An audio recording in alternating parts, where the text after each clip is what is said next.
This is Eric Brotman, the host of Don't Retire, Graduate, the podcast that asks you what you want to be when you grow up so you can graduate into retirement with passion and with purpose.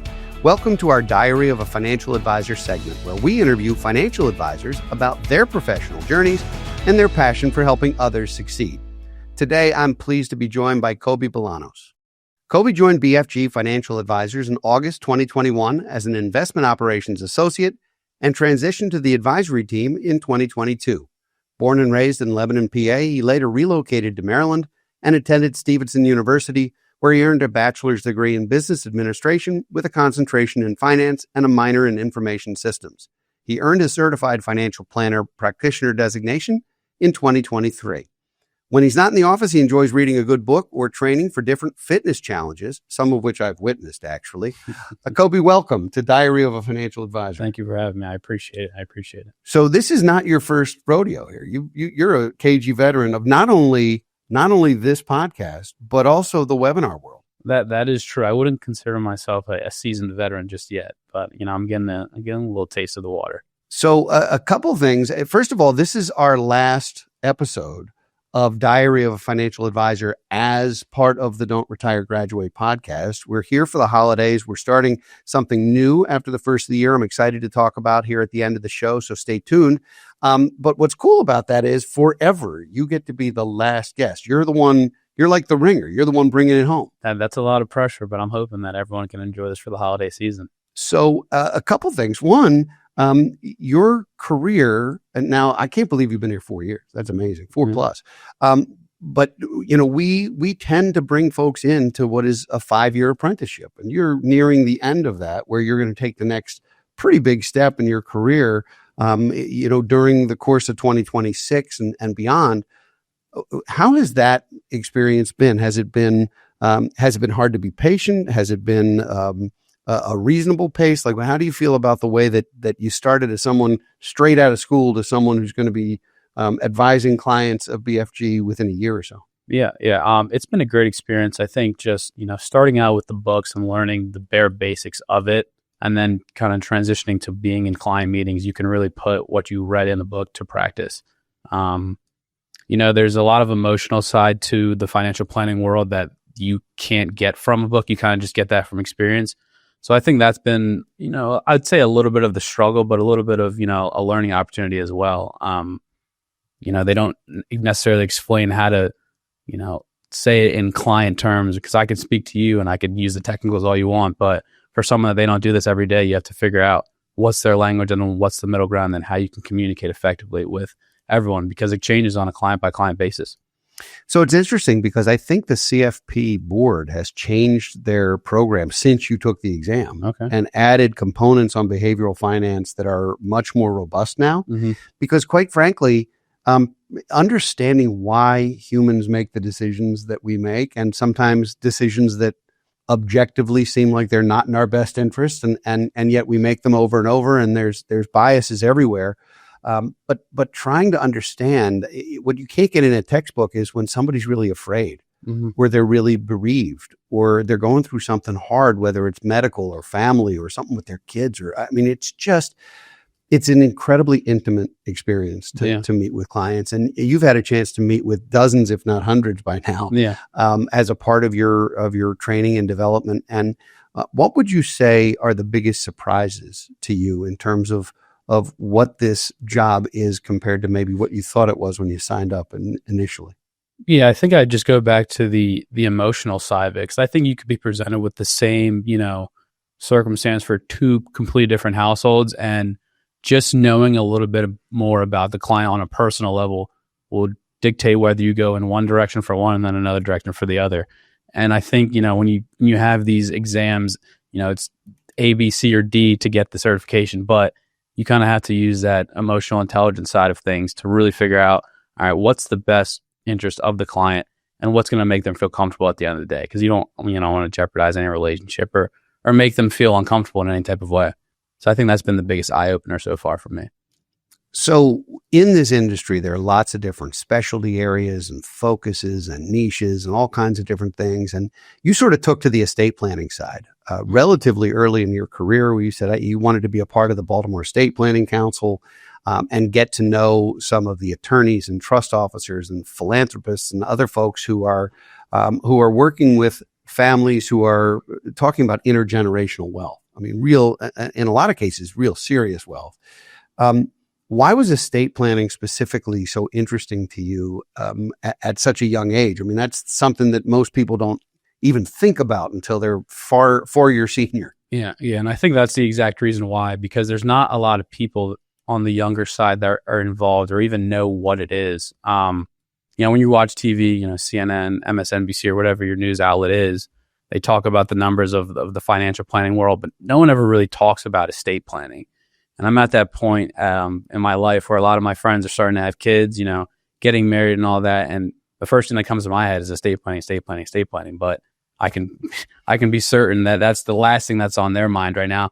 But I know how important it is. I've seen people that have gotten the documents done, and it's really saved them a lot. And then people that haven't gotten the documents done, and it's been a little bit of a nightmare. So I'm just trying to bring awareness and educate people on the younger side to get these things taken care of, at a younger age. So you've done something that a lot of people don't do, which is you've volunteered to spend lots of time with lawyers. Mm-hmm. And by that, I mean, you approached us with the opportunity to sponsor the Baltimore County Bar Association, mm-hmm. and have become the face of BFG with the Young Lawyers Group in the Baltimore County Bar Association. Why was that something that you felt passionate about? I assume that has something to do with your desire to bring estate planning to folks, but it's not just estate planners now. It's all different kinds of law, right? Yeah. And that's the exact reason why, because going to a couple of events, networking events and whatnot, I go into the room and there's a large disparity in age. And I know that there's people in the industry that are, around the same age as I, or just starting out or what have you. And it's really intimidating to go into a room and you don't know anyone. And, for the other people that are in the room, they don't necessarily, I'm going to say they don't want to talk to you, but they're towards the end of their career, but they still have to have a succession plan. Like, you talk about all the time. So just really identifying, building those relationships early, because I know when you go into the room, you say, oh, I've known so-and-so for 20 plus years. I can't say I had that yet, but I want to start building that with people, around the same, experience level as me. It's funny. I had those very same conversations with folks when I was, a couple of years in the business as well. Yeah. One of the things is I always liked being the young, precocious one in the room. I always felt like, I'm ahead of my time. Look at me. Despite the fact everybody there was a lot older than I was. But I also was very jealous of people who said, oh, I've been working with this person for 20 years or 30 years. I couldn't fake that. Mm-hmm. You can't do that. Yeah. So in 1995, which you don't remember. I remember it fondly. No. But in 1995, I started an executive dialogue group, mm-hmm. of other young professionals in every different walk of life, with the idea that we would create a group that eventually would be able to say we've been working together 20 years. Yeah. And we started as a young professionals group. We learned a lot from each other. It was a great experience. Today, we're all dear friends, even though we're not young professionals anymore by most definitions. And now we get together and it's a different experience. Now, instead of learning from each other about the tools of estate planning or real estate or investments or those kinds of things, now we're talking about what it's like to send your kids to school and think about, aging parents and about life in a different way. And so, if you have the opportunity to create either a study group within the industry or an executive dialogue group of young professionals, I started with a young attorney. Dear friend, he's no longer a young attorney. He's still an attorney. Yeah. I'm no longer a young financial advisor. I'm still an advisor. Yeah. But I started with an attorney because there was a big network there. And then we moved to an accountant and real estate and insurance and mortgages and different things. And I actually thought it was a really good tool. So I'd be happy to help talk to you a little bit more about that. Yeah, I appreciate that. So you did your first webinar. Mm-hmm. I'm not letting you off the show without sharing this story because I love this story. You did your first webinar with Manny. I did. And you guys were doing a webinar for the Baltimore County Bar Association. It was the first time you'd ever done it. It was just the two of you. Yep. You didn't have the training wheel, this guy sitting there, right? Yeah. So it was just the two of you. Yeah. How nervous do you have to be to get your own name wrong, just in general? I was pretty nervous. The podcasting world, the webinar world, it's something that's new to me. social media in general, it's a great way to get your name out there, really display what you want everyone to know about you. So you have so many things going on in your head that, just to start out, something as simple as my name, got that mixed up. Yeah. So he introduced himself. He says, "Hi, I'm Manny, and this is Kobe." Yeah. And I didn't even realize it happened until afterwards. And Manny looked at me and he said, you said you're Manny. And I said, there's no way. I hope that wasn't being recorded. Oh no, it's real, and it's on YouTube somewhere. Everyone. Yeah. Well, I'm going to delete it. No, don't delete it. You don't delete it, because here's the thing: you don't learn from the successes, right? You learn from the mistakes, and how you roll with them is the best. And I think I told you this story, but I was on a podcast. Chelsea Williams has an amazing podcast, and she had me on her show, and I was trying to talk about Aesop's fable about the ant and the grasshopper. Yeah. And I stumbled over my words, and I said the grant and the asshopper. And she looked at me and I looked at her, and we both started to laugh. And I said, well, that's either going to stay in the show or it's going to be on the blooper. Yeah. You choose. Yeah. But we got a good laugh out of it. It happens to all of us. So actually, I think the fact that you had that experience was so valuable, and the fact that you've been able to laugh it off and accept some good-natured ribbing from your colleagues. I'm sure at our planning summit, there'll be, a little badge that says, "Hi, my name is," just so you remember who you are. I can remember next time. So, so last time you were on the show, I asked you what you wanted to be when you grew up, and it's been a while. Do you still have the same trajectory, or have you given more thought as you've matured professionally in terms of what you'd like to do, what you'd like to be? Yeah, I think it's really just centered around helping people in any way that I can. I focus specifically on financial planning, but health, wellness, mental, anything like that. I come from Lebanon, Pennsylvania, where there's different walks of life around there. And in that, I've learned so much. And then even coming to Maryland, the culture is so different here than where it was when I grew up. So using all that information that I have and really helping people in any way that I can, that's really what, keeps me going.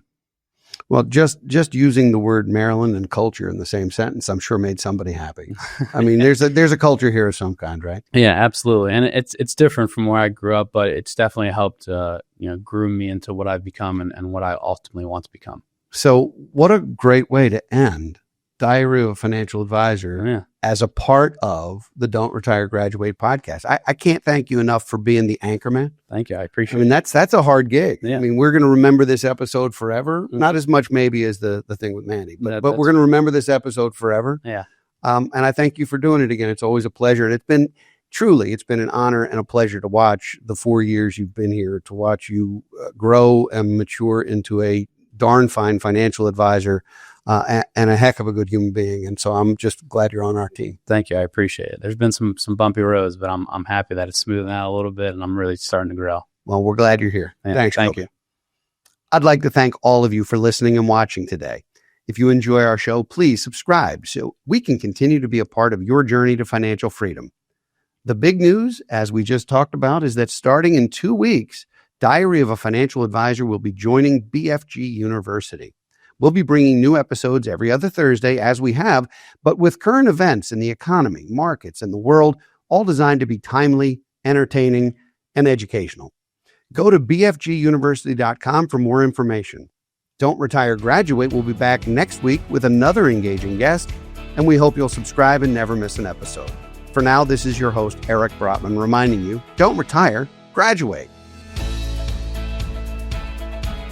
Securities offered through Kestra Investment Services, LLC, Kestra IS, member FINRA SIPC. Investment advisory services offered through Kestra Advisory Services, LLC, Kestra AS, an affiliate of Kestra IS. Kestra IS or Kestra AS are not affiliated with Brotman Financial or any other entity discussed.